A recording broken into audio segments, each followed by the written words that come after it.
Good evening, everybody. This is Jeff Scott. It is the end of September, 9/30/2017 at 10:48 p.m. It is Saturday night, and thus there are no futures out yet.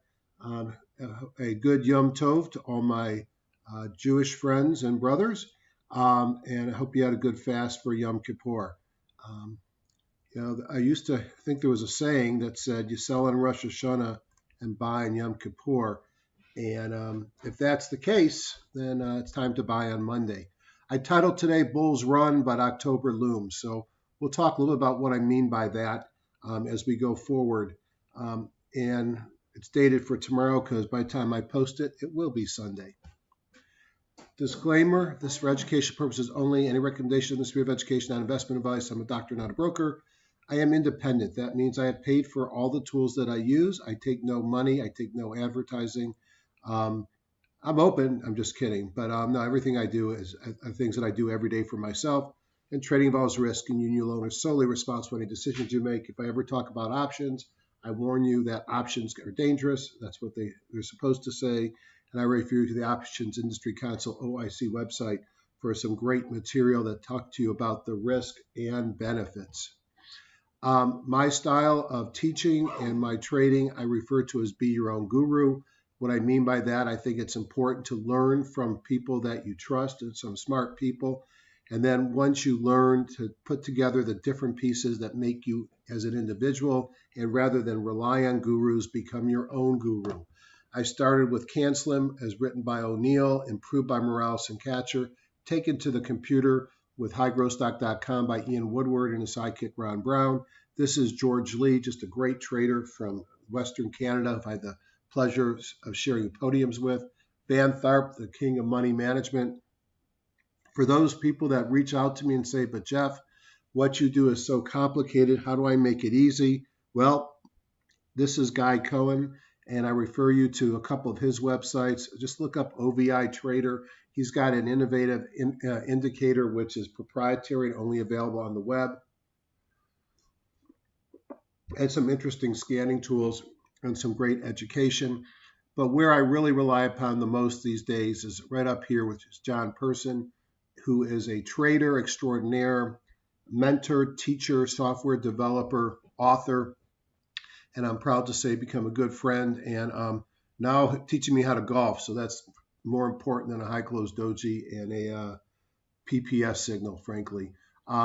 But John is really been a big influence. I figure out which stocks to buy and sell, sometimes from CanSlim and the HGSI. But John has really turbocharged how I trade them and how I make money. Speaking of John, he has a live meeting November 30th through December 2nd. I'm assuming there's still seats available. I've been sort of busy the last week and haven't talked to John or Mary, but it's in Palm Beach Gardens. For more information, there's their phone number and their website. You can also reach out to me and I can give you more information. Be sure you tell them you heard about him from me. I don't get anything from it except he's my buddy and he does a lot of things with me, and I'd like him to know that I'm talking about him. This is the Sunday session. You notice it's December 3rd. John's program is over on the 2nd. And what I do is I do a one-day program. It's $500 if you're not attending John's, only $400 if you're attending John's.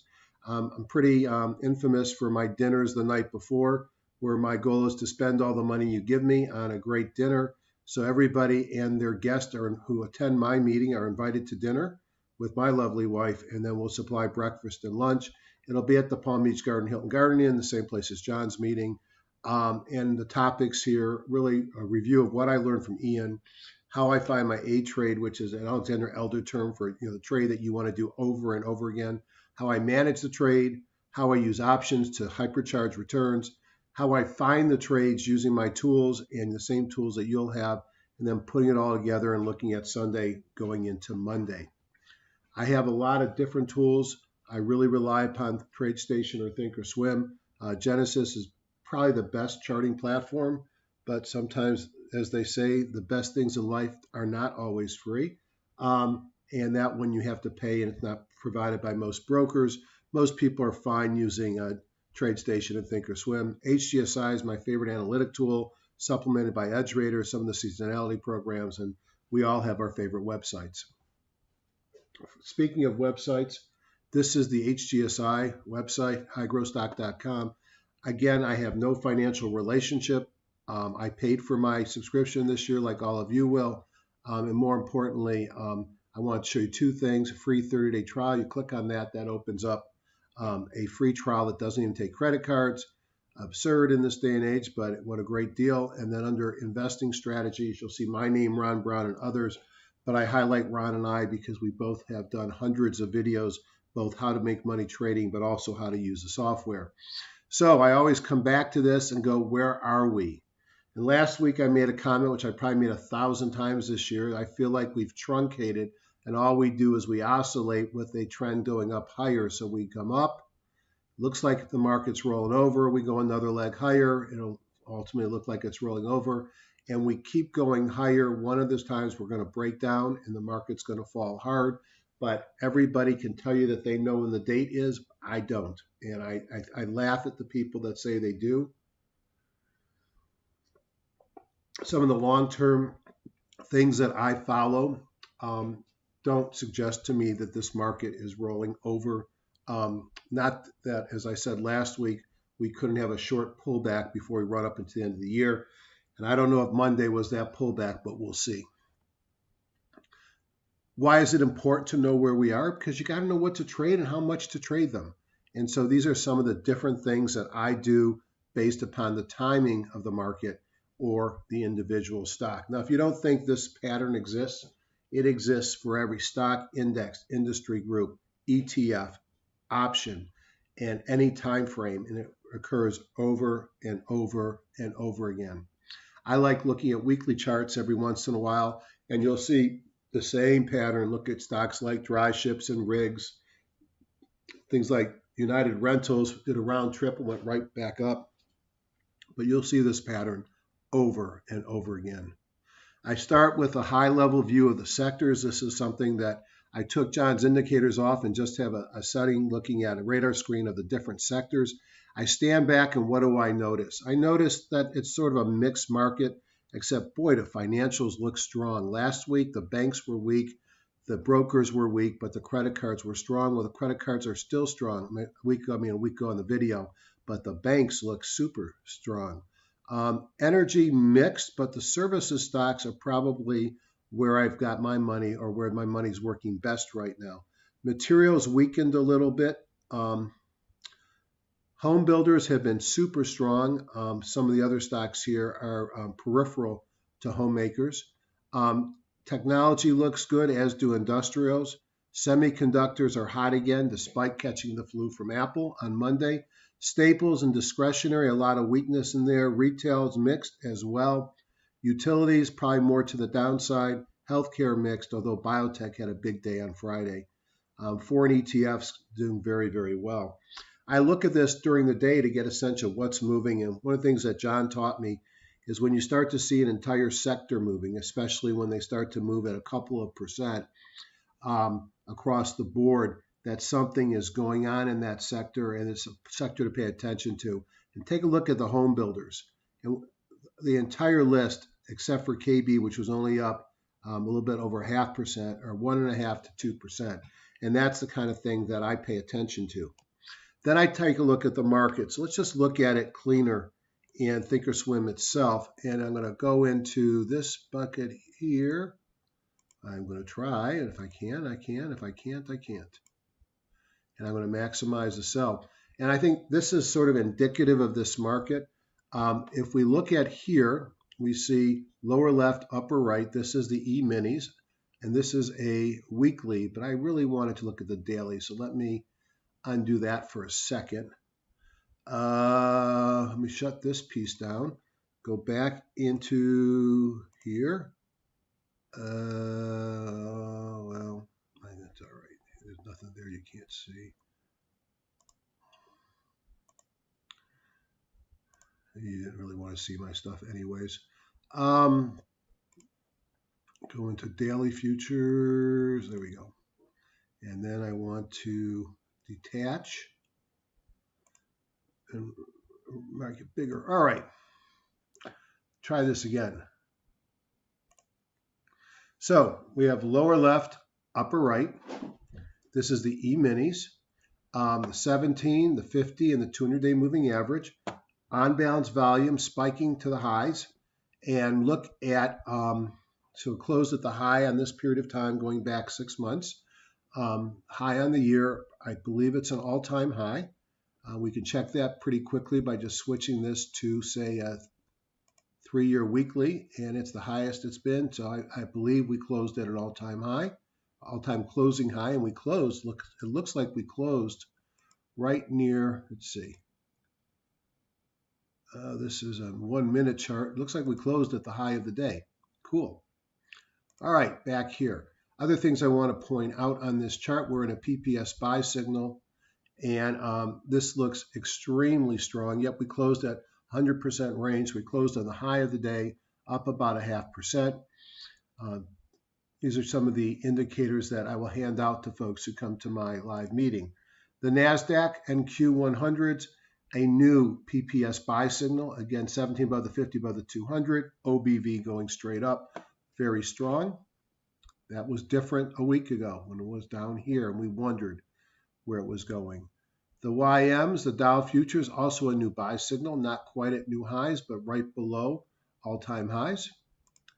The IWM at all-time highs, the small stocks, and look at OBV. Look at this massive turnaround about a month ago, a little bit over a month ago. And then lastly, the VIX. The interesting thing with the markets at all-time highs almost across the board, the VIX has not dropped down to where it was living. So either it's got more to drop down, and certainly it's in a PPS sell signal, failed multiple days here at the descending 200-day moving average. The VIX is a little higher than it was in the past over the last several months, and we'll see if that means anything. And then the thing that I'm watching closely is the dollar. The dollar had a sharp run up, and then it failed Thursday and Friday. If you look at the weekly, it kind of looks to me like it's sort of at a important place where it's trying to get above the 200 weekly. And if it fails here, you know, you hear all the people that I hear on TV talking about how the dollar is massively weak. Well, that will have an impact on gold and steel. All right, back to the show where I looked at the weeklies. And then I like to look at this in Genesis. Same indicators, same everything, E-minis, NASDAQs, Russells, NYSE, and Dow. And the reason for this is I can look at things like AD line, OBV. Last week we talked about how the OBV line had broke down on the NASDAQ, but actually got back above its moving average on both the weekly and the daily. Everything looks strong. Everything's in buy signals. Sometimes when it gets this strong, you worry about exuberance, and is it going to pull back? What's driving the banks is simple. This green line with some tops that we were seeing on both the 10-year and the 30-year, and you could see we have broken out on the weekly chart above the descending trend line, and we'll see if we can make a higher high, which we have to get above where my arrowhead is. But if we do and rates go up, good news for the banks, especially the regionals and the insurers. Those that enjoy lower rates, as described right below the pictures, they come under pressure. The rates are starting off relatively low, so that may not happen immediately. Now, the AD lines, I showed you last week, multiple indexes against the AD lines. In the left are small stocks, on the right are big stocks. On white is the AD line, yellow is the spiders, and we're making new highs on AD lines. Certainly these are the highest highs that I have on my charts. Again, if AD lines are leading the market higher, that's got to be bullish for the market. Breadth improved some on both stocks above the 200 and stocks above the 40, getting to the part where we start to get a little bit nervous for reversals, but not yet. And then new high, new low. This should be yellow, which was where we were last week on the 13-week or 3-month new high, new low. We are definitely getting at a point where one expects a pause. Now, it still could have a week or two before it hits there. It could happen on Monday. They reverse quickly. It can happen just from sector rotation. Doesn't need a market to roll over.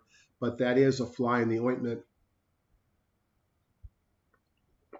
that might make me be a little concerned about putting a lot of new money at work. The McClellan, I guess the only thing I want to talk about is the summation index is finally broken above zero. Again, this is consistent with the breadth increasing, but not at an extreme. The buckets. Most of the stocks, 77% of the stocks in the S&P 1500 are trading above the 0.5 on their percent B, which means above the midline of their Bollinger Bands, bullish.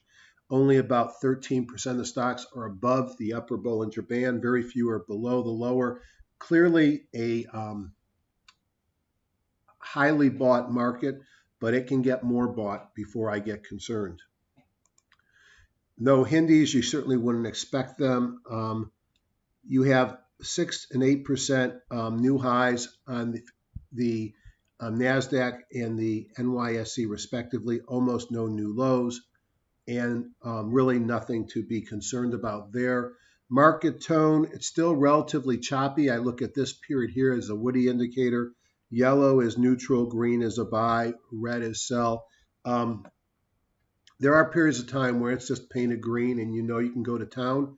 It's interesting with the strong markets, we're not seeing that. And I think part of it's because it's not everything's participating, but not everything's participating the same day. And I think you're seeing some internal rotation, which may be a great thing for the market because it may also prevent some of the overbought signals. Sector strength, again, not perfect. You have staples and utilities showing red. So a mixed picture, but certainly if you go back a month or so, it's a lot better picture than it was back then. Canaries in the coal mine, as we've talked about, these are my sort of, I guess in the coal mine, the analogy is they have the canary, and when the canary drops dead, they know in advance that carbon monoxide or some other noxious gas is building up, and hopefully the humans can get out before they roll over dead as well. And for me, this in the marketplace, it's a signal to let me know how nervous I have to be about stocks. Last week I was nervous because we were sitting at free parking, and with a kahuna to the downside, pocket pivots to the downside, and then a mobile breakout, a squeeze to the downside, it looked bad that this could roll over. I was enlightened by the fact that we had no evidence of a Hindi and the weekly bongo was green. This week, I look back, we're a little bit better. 1, 2, 3, 4, 5. We're considerably better than we were last week. But more importantly, we're coming back up. And we still have a weekly bongo green, so I think it's setting for another move up, and it's sitting on free parking. These are the stocks in the coal mine. Because not all markets are the same, I have a tendency when we start a leg up to put together some of the leader, or not start a leg up, but we've had a rising market for some time. I have a tendency of picking the stocks that are leading at that time, creating an index. And again, just like the canaries in the coal mine, using it to keep me aware of what the market's doing. Again, we came back nicely on Friday. We had a PSAR reversal, which you can't see here because it's covered up by this VPA dot. But I think the concern here is that the bongo weekly is red. So we haven't broken down yet, which tells me it's okay to still be long this market. And we'll see, but I'll be watching this closely. Again, this is a broad-based index, including leaders over the last several months. Certainly the strongest stocks on June 27th, no more than 2 per industry group. And unlike the canaries, which are sort of the cha-cha-cha internet stocks, this gives me a little bit bigger spread of sector and industry involvement. So one may roll over, another one is strong, and it may give me a better view of the market. But when this rolls over, it's time to get out. Know your news and earnings, and I'll call out the key on this week to me is going to be the employment, as John calls it, the monthly unemployment report on Friday the 6th. There's some Fed speak, but not as much as last week. Janet speaks on Wednesday. There's now going to be a lot of talk about who's replacing Janet. Seems like Gary Cohn is gone. There's a lot of bond refinancing.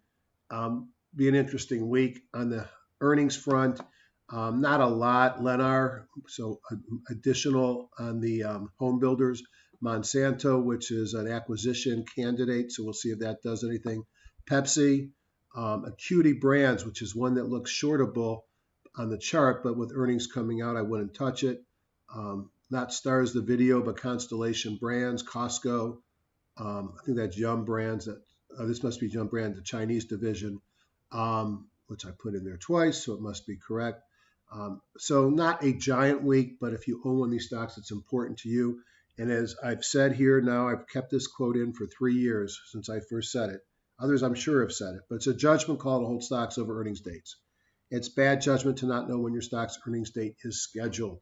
I would tell you that even I get nervous at earnings,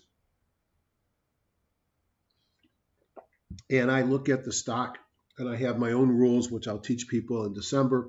But I do a lot of options plays around earnings, which protect me, at least keep me from losing the big bucks. Market thoughts, certainly feel like we're in a bull run. Breadth is expanding, not yet overbought, but getting close, especially on my early warning signal, the 13-week new high, new low. Technology surprisingly turned around after Monday being very weak with the Apple flu. Tax discussions dominate, but weekly unemployment numbers Friday will potentially be market moving. I still think we're in the early phase of a bull, but October has been the month for multiple corrections. And yes, I do remember this month ends in 7.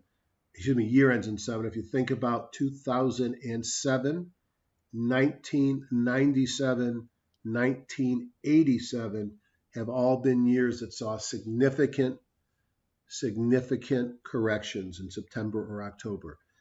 I think it's going to be different this time. I'm not saying we won't see a pullback, but I think this market goes higher from here. But I'll revise my decision every week or every day or every intraday.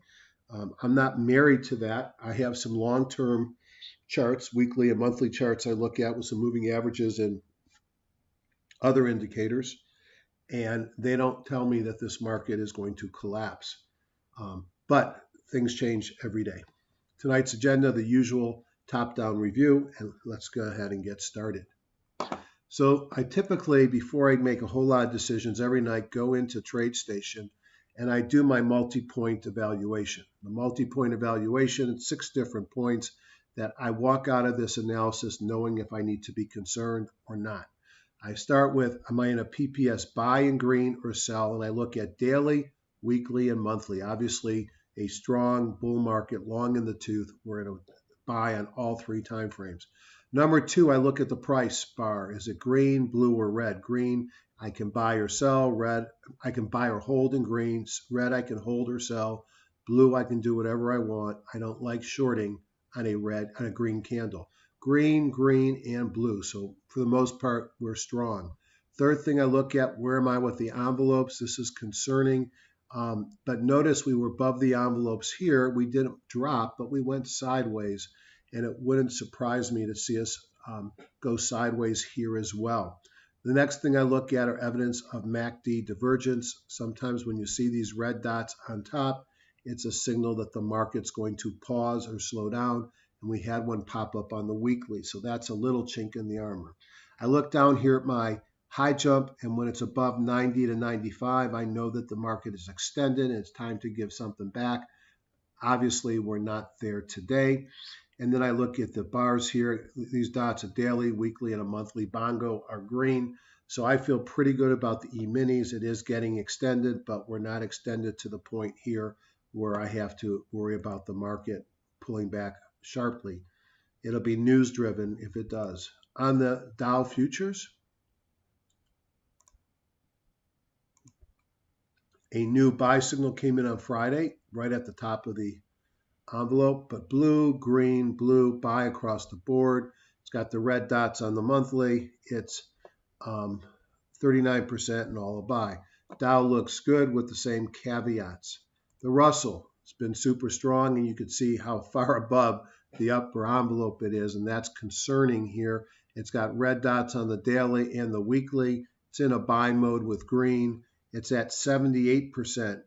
It wasn't long ago, a month ago, when it was Let's see if I can get the high jump on that. The high jump here was down to 2 on August 21st, and now it's at 78. So it's getting extended. So this one looks a little bit more at risk of pulling back or going sideways, especially with how far it's above the bands. Everything is green. And the big mover this past week, as you know, has been the NASDAQ. And you can see it looks the best of the bunch. You are sitting right in the middle of your envelope. You've got a new buy, buy, you're green, or blue, no red dots. You're at 35% and your bongos are green.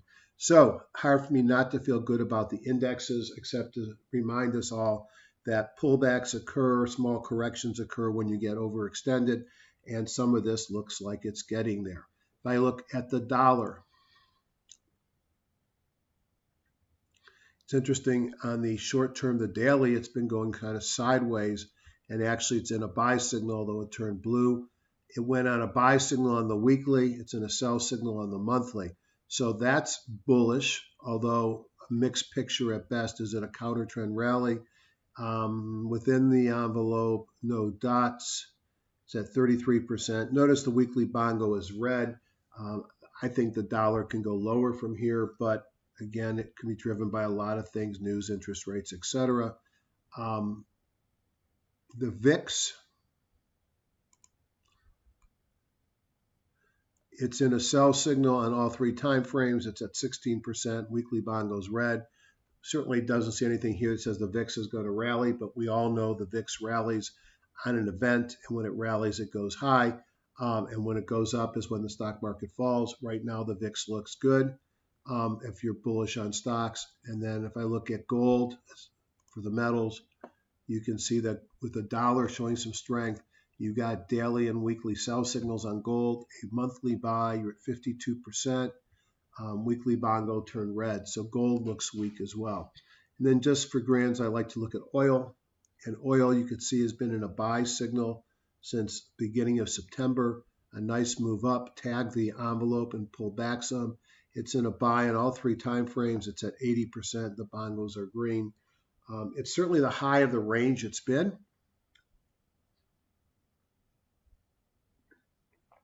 And we'll see if it can go higher. I know the producers would like to keep it above 60.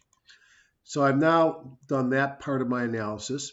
Then I like to jump into HGSI and go down to Woodward & Brown user groups, Major Markets Plus, and this pulls up ETFs or indices, and I go to the top-down view, which price and volume only. Most of the weight goes on Friday.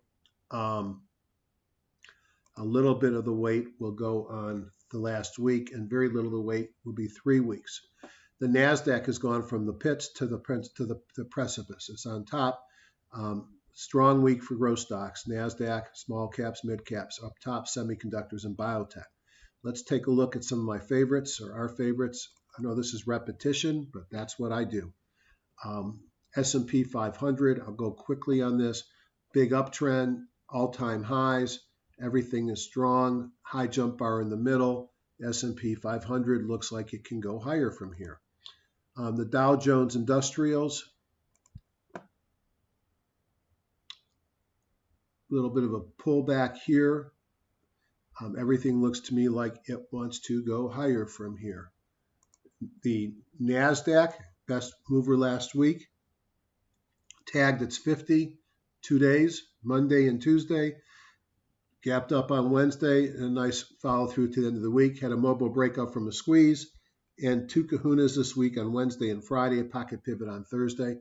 NASDAQ certainly looks strong, and the Russell 2000 at all-time highs, certainly the biggest mover over the last couple of weeks. So the markets themselves look strong. You know, things can derail this market. North Korea with missiles, Trump with his fingers, hurricanes, other disasters, or probably things that make it look like the tax plan's not going to happen may also cause problems. Dollar, as I said, a little bit run up. It's pulled back, sitting at important support here. Notice within HGSI, the weekly bongo has not yet changed. We'll see if the dollar moves back up, or was this just a quick blip, as we've seen before on the move down. I showed you the VIX, or mentioned that the VIX has gotten much lower in the past, and you can see the VIX has pulled back some, but it's not quite to the level that it's been over the last couple of weeks, or months rather, but the VIX is low. And then I mentioned that with the dollar strong, you'd expect gold to be weak, and gold has pulled back. It broke through the 50, and the silver, similar, and gold miners sitting at important support with a new weekly bongo to the downside. Next thing I like to look at is 07, which is industry groups. I hit warehouse and it'll pop up in here. I better turn off my filter that says no groups, or no groups will show up. And let's just go. There we go. So I've got 172 groups, and let's look at what's moving the most over the last 2 days with force. I've got 70 groups to the upside. I've got 11 to the downside. To the downside, mining, entertainment, department stores, utilities, containers, industrial rentals, retail discretionary, tobacco, life insurance, shipping, and insurance. So those are the places that were weak last week, but looking at their 5-day performance, only 3 of them were actually minus: marine, shipping, metals, and containers. Interesting. This is a very short-term indicator. 5-day down was 12 groups. 5-day force up, so it's a little bit longer indicator, was 75. The fact that I've got so many more 5 days than ups than downs tell me that this market's not just a short-term move, that it's been moving for at least the last 5 to 7 days. So highest ranking group by is specialty pharma, and then I very quickly will right click and look at some of these. We'll see if we can find anything that looks interesting. This is Zogenix, had news on Friday, big gap up, probably too far for my taste. Zynerba gapped up on Thursday, has been trading down since. I'd probably pass. Spectrum, sometimes it's better if you don't know the company and management. I've got some negative connotations here that maybe I shouldn't have, because look at this chart is breaking out. Multiple kahunas, volume is picked up, OBV is strong, everything is green. Doesn't make money. I know it's got some exciting things in their pipeline. Certainly an exciting looking chart, although it's starting to get extended. You can see the high jumps at the top. Just show you back in TradeStation how I think I've improved upon what Ian did in the high jump bar. So here is Spectrum. You notice it's in a person buy, weekly, monthly. It's way above the envelope. It's at 100% of the high jump. So I actually have normalized it and said, how do you compare in the last 200 bars? And whenever you're at 100%, like it was here, you typically go sideways or pull back. So this is a huge move, but I'm bothered by where the high jump is. So I remember when I looked at these, I wasn't that excited by them. I mean, Beijing has an ink to deal with Celgene. It's an expensive stock. Probably, my guess, it'll be a takeover by Celgene, $4 billion market cap. Some interesting cancer products. Only trades $250,000 a day, so it's not enough for me from my perspective. I've been liking Global Blood Therapeutics. I just wanted to look at this. Bongo Weekly is green, coming out of mobile breakout from a squeeze. It's broken over a high that's held going back through June. I think this one looks very interesting with the kahuna, and I like Global Blood Therapeutics. So I always put that into my buy list. For now, I'm just going to throw it into what we saw on, let me go back here. All right, so I'll close that. I'll right click back and look at semiconductor devices. So at my meeting, I'll talk a little bit about my Micron trade, which has turned out to be a pretty good trade, where my return's pretty good considering my net investment was pennies, but it's an option trade, which I'll show you. So if your net investment's pennies and you end up making thousands of dollars, your percent return's obscene, just like the earnings per share growth rate. trades at a multiple of 8, and it's growing at hundreds of times per quarter. I love this stock. I've been in and out of it because it gets choppy. It's in a big run now, broke out on earnings, probably getting extended out of curiosity.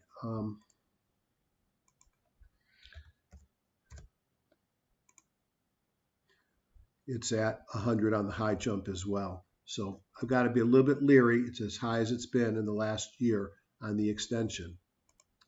NVIDIA, kind of confusing what's going on with Tesla and their cars. I think NVIDIA is still involved in the self-driving, which is probably more important, and Intel's taken over some of the home entertainment. This still looks good, although it's certainly an expensive stock and it's had a big run. Intel, hard for me to buy this one. It's an old company without much earnings per share growth, and it's certainly at a point where it's reversed before. We're breaking out to new highs, choppy. So up on this list, was there anything that I really liked a lot this week? I'm just going to point this one out here, Life Storage. It's broken out above the 200-day moving average. It retested. It's now closed above the 8 and the 17. It's got a mobile breakout and a pocket pivot. It's got great earnings per share growth and pays a dividend. It is not a semiconductor stock. It's a REIT. It's one of the storage REITs. So George or Matt, if you're listening, we should take this one out of semiconductors. I usually go down the top 10. I'm going to go through the first 4 or 5 because I want to make this a short list tonight. This is biotech. Biotech had a huge day on Friday, and one of the ones that we've been talking about ever since it broke out here, again up here, has been Celgene. Celgene is probably the big bad boy of the times. You look at its earnings growth rate, trading at a multiple comparable to its growth rate. I think this one continues to go higher. I'm a big fan of Celgene. Earnings are at the end of this month. PTC Therapeutics, they got their drug turned down by an by a FDA advisory panel. Now the FDA will rule it's a MS drug, think Sarepta, which got approved despite being turned down by its advisory committee. I think they have more studies to do. I'm not playing this because if it gets approved, maybe it's a $40 stock. If it gets turned down, it's a $15 stock. I can't make much money. I can make money if I'm right, but if I'm wrong, I can lose too much money. Insight, beaten up biotech. They've got a great new immuno-oncology drug being studied by everybody in combination. Had a nice move off the bottom. It's below the 200, so not too exciting. Regeneron, this is probably a good time to buy Regeneron. It pulled back to the 200, putting in a little bit of a flat bottom here. Had a pocket pivot on Friday. I think there's risk here because its earnings per share growth rate it's great, but I think it's slowing down. I have to take a look at that. It's an expensive stock. There were a bunch of upgrades to see the stock close to $500. Not without risk. November 3rd is its earnings. Clovis is a takeout candidate, broke back above the 50. Has a similar drug as Tesaro, which is here, and you can also see it popped up. This was a nice sector move. Now, I've been holding LABU calls instead of some of the individual names, plus I own some Celgene and some older long-term accounts, and one can see that there's clearly a big uptrend in biotech. A couple of kahunas coming on Wednesday and Thursday. Everything is green here. Now, out of curiosity, I'll go back and I'll do the same analysis here. And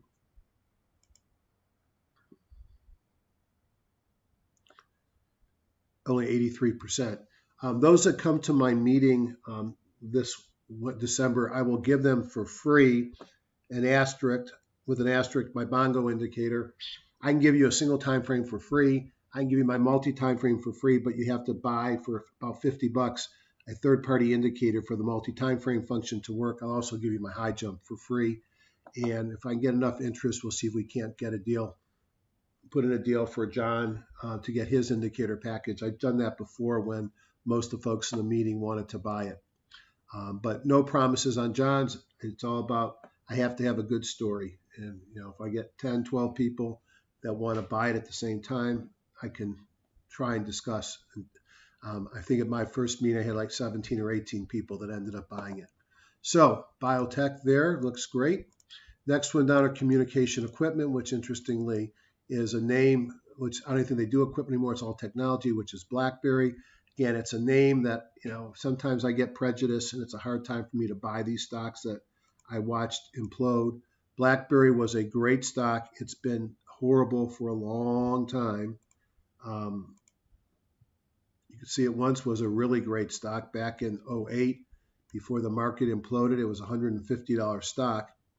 And with the correction, it obviously became a much cheaper stock. And now it's not a $150 stock anymore.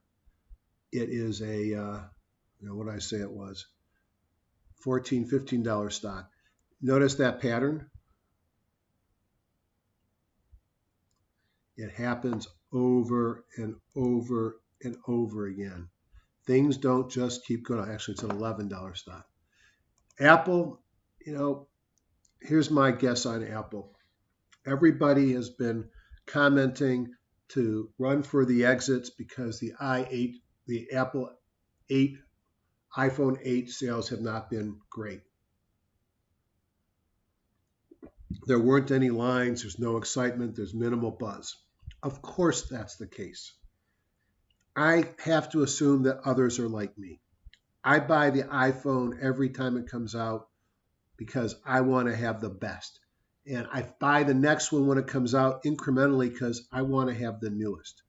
If you tell me the iPhone X is coming out in a month and it's the anniversary edition and has bells and whistles that the 8 doesn't have, no early adopter, high-end person who wants to have the best is going to buy a phone which will be obsolescent in 6 weeks.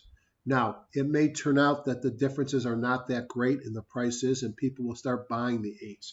But why buy an 8 when the X is out there? Oh, and by the way, when the 7s came out, they had this great offer where, I could pay cash for my phone, but I pay like $34 a month, and every year, without paying off the note, I can hand in the phone and trade it in on a new phone, and I get credited against my loan for the value of the old phone, and I start all over again. Well, my date is up October 27th. So of course I'm not buying an Apple 8. I'm waiting for the X because I can't buy it until my year is up. I'm not surprised. They got tons of cash. I love their new Apple TV box, which does 4K. I love the fact that they upgraded my iTunes movies to 4K for free. I think it's a great story. I think it got the flu, and I think it's a screaming buy here. But that's my money. You have to make your own decision. From a technical perspective, not such a screaming buy. The weekly bond goes red. It's sitting below the 50. It dropped below the OBV moving average. I just think that now you're going to start to hear the buzz about the X and all the people that are waiting for the X. CalAmp had a big move on Friday. I don't know if that was earnings or what. I get interested, so I go to more info from the web. Let's just look at FinViz. And Magic, it's going to go right to camp, and it's going to tell me meets second quarter, strong quarter, strong quarter. Okay. Now, I get nervous buying something where I look at the FinViz chart and I see it's at the top of a rising trend line. So it's either a breakout or it's going to pull back. With that huge move, I'm not chasing it. Cisco, got interesting back here. It's got earnings coming up, not for about 6 weeks. Bongo buys, not much earnings per share growth, but it pays a big dividend. Very choppy chart though. Comtech had a big move, I think, on earnings on Friday.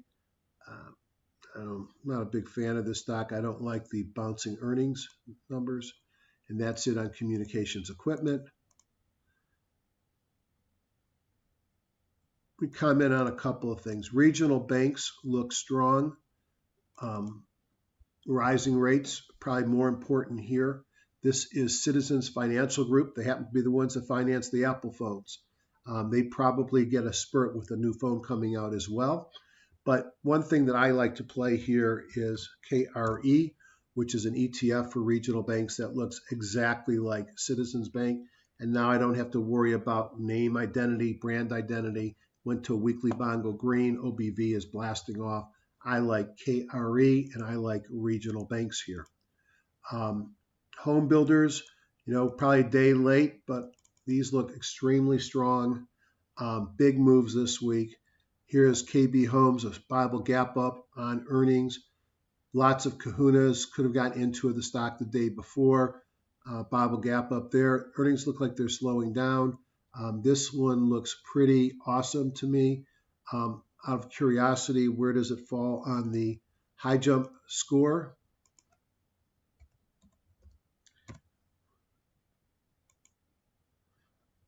Yeah, it's at 81%, so it could still go higher, although it's way above the envelope. So that's the problem when you miss the breakout. DHI, a little bit more gradual takeoff. Pulte, nice run, lower left, upper right. Lennar, gapped up this week as well. I think it might be nice to own a home builder. I guess is it the ITB? I've never bought this one, so I don't know anything about this ETF, including its volume. But it's breaking out as well. 2 million shares a day. That might be another way to play the strength in home builders. Services. All right. So usually at this point, I go through some of my scans. I look at my buy watch. I want to show you the secret weapon of HGSI before I close tonight. The secret weapon of HGSI is called the Group Inclusion Report. Imagine, if you will, that you spend your time creating lists of great stocks. Those lists, for example, not that I do that, but those lists might include things such as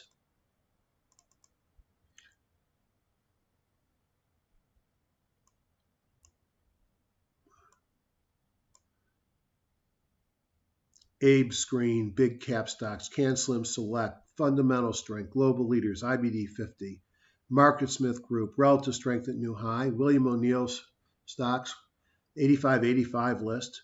They might include some of the smart groups that are in HGSI. And then the hypothesis is if you've got 30 or 40 or 100 lists of great stocks, that the really great stocks might find themselves on multiple lists. So let's test that hypothesis. So let's make a list. All-Star Web Gems. This is October 1st. So I'm going to load a selection. Now they make my life hard. It's a new computer, so I got to go find out where it's at. So it's in Users. It's in MDOnc, App Data, Local, nope, Roaming, User. Here we go. Top 50 groups. So I've selected a number of groups, of top groups for my stock list to find the best stocks in the market. I'm going to add a couple that I like to add that are some of my favorite. And then I'm going to go to my list that I created this weekend, and I'm going to add some of these as well. I'm going to add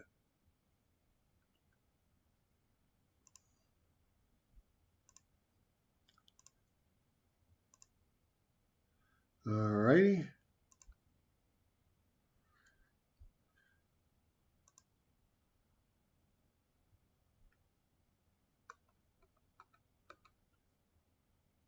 Now I'm going to hit OK. And what am I going to call this list? I'm going to call it Web Gems.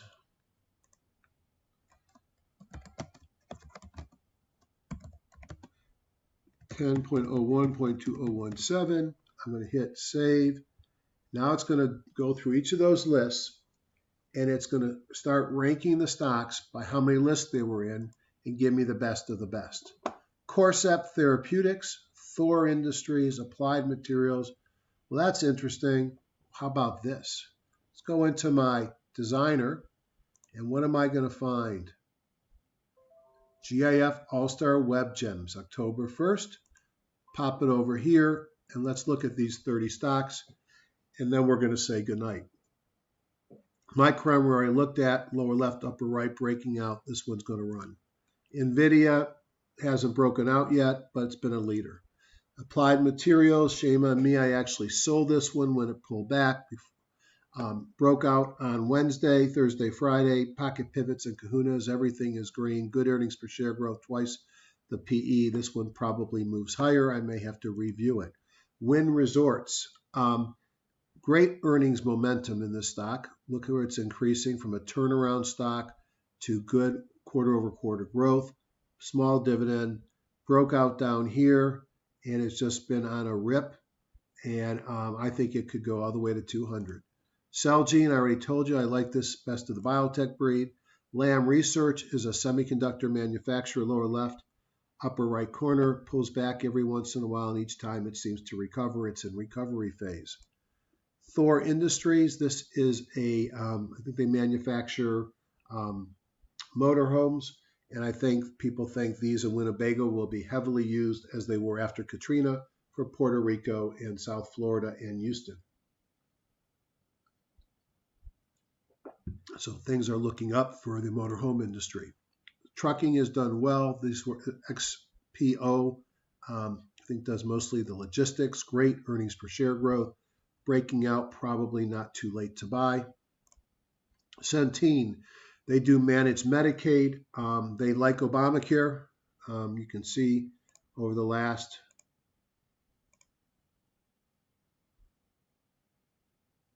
cup failed, cup handle, breakout, and a nice run. Centene looks great. Their last big move was because they bought some plans in New York. Unfortunately, I had a nice position, but I had wrote some calls about it that were way out of the money, and my calls got called away. But hey, when they're out of the money, that means you make money when that happens. Trade Desk, this has been choppy. It's setting up to run again. Mobile breakout, PSAR reversal, pocket pivot in a kahuna on Friday. Abiomed, lower left, upper right, relatively tight, certainly a leader, and it looks like it wants to go higher. ASML, another semiconductor manufacturer, lower left, upper right, expensive stock. I'm in UCTT is the one I'm playing. YY, Internet Media Communications, Chinese, broke out on early in the week. Earnings much greater than multiple, lots of demand. Haven't done a lot of research on what the percent demand supply does, but stocks that people are buying have high demand. That's probably a good thing. Align Technology, spanked me, slapped me on the head, knocked me over. I never played this one because I just couldn't get why the valuation of invisible braces, $15 billion company, tight lower left, upper right, probably one of the best movers of recent 6-8 months, and it's still on a tear.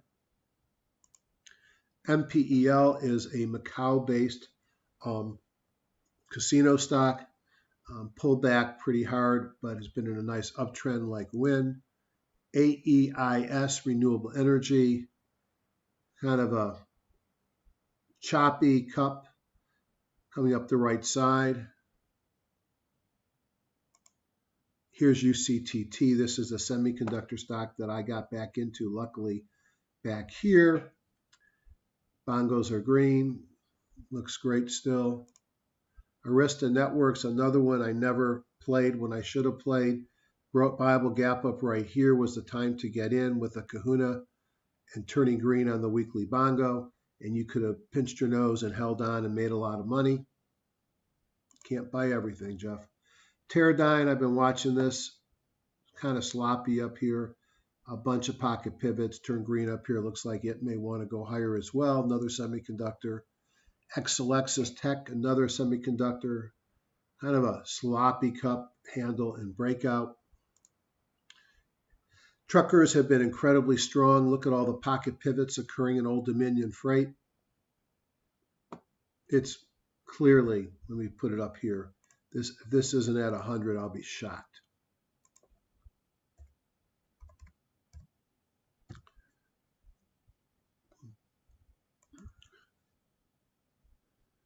It's at 100, so a little bit extended.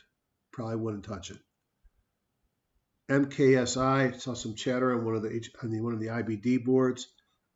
Nice lower left, upper right. Lots of semiconductor manufacturers. Take your pick. This is the first oil and gas to make it, SRCI. Look at the earnings per share growth. Look at the tripling of revenue despite all the issues about price of oil. This one can go higher if it just makes its earnings and keeps the same multiple. It's a small stock, market cap less than $2 billion. Here is another semiconductor manufacturing, Integris. And then Nutrisystems, if this is what you like. Good earnings per share growth, small dividend, buying it on free parking, Kahuna, pocket pivots.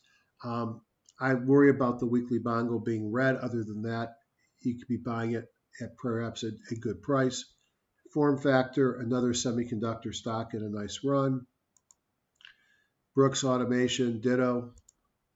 Then Corcept, another one from the Investors Business Daily board that I use. Actually, it's the Palatuma IBD board. And this one has just been on fire. This has been talked about a lot on the board. Great earnings per share growth. And this is a case where I bought it despite the fact I didn't think they had a sexy story.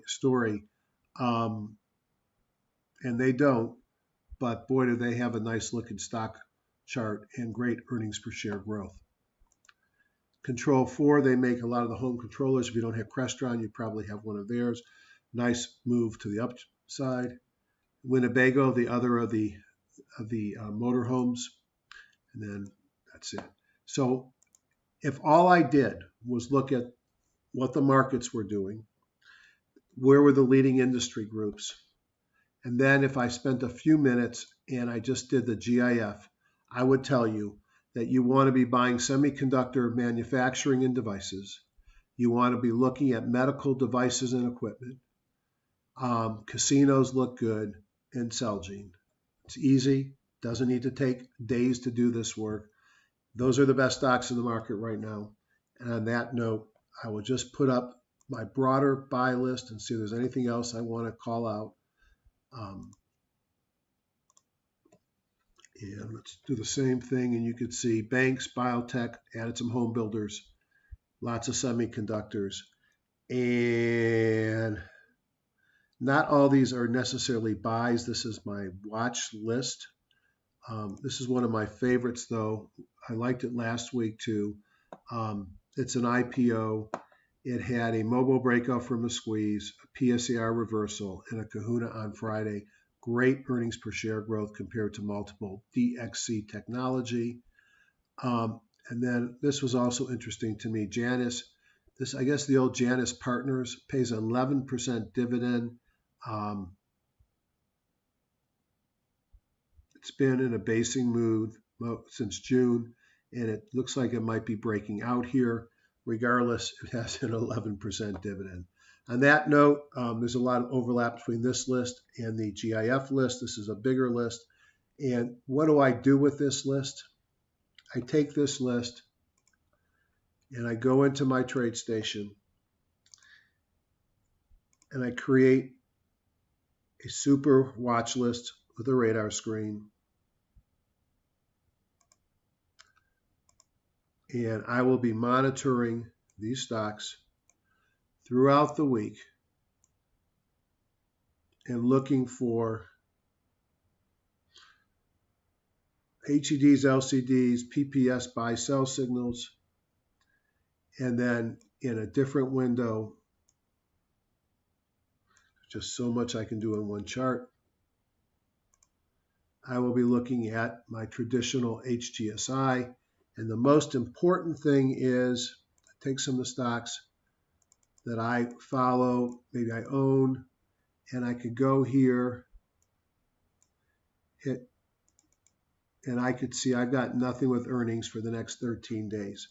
I always know my stocks that have the earnings. So I know the time the earnings will be released, the date, and how many days to go. And I'm able to scan on that buy watch list with the same information and be looking for Bible gap ups, pocket pivots in real time. I might look for Mobo squeeze breakout. I might look for breakdowns. You won't see them on the buy list. Who's in a squeeze? Who's got an ISO failure? Red candle highs and green candle lows.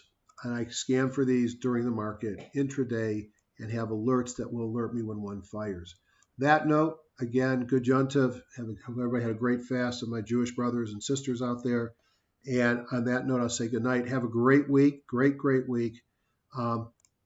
This market is likely at some point to pull back, but every time I think it's going to pull back, it goes higher. So you can't really, it's hard to be prepared except to be nimble, have less positions, more cash. Bye, everybody.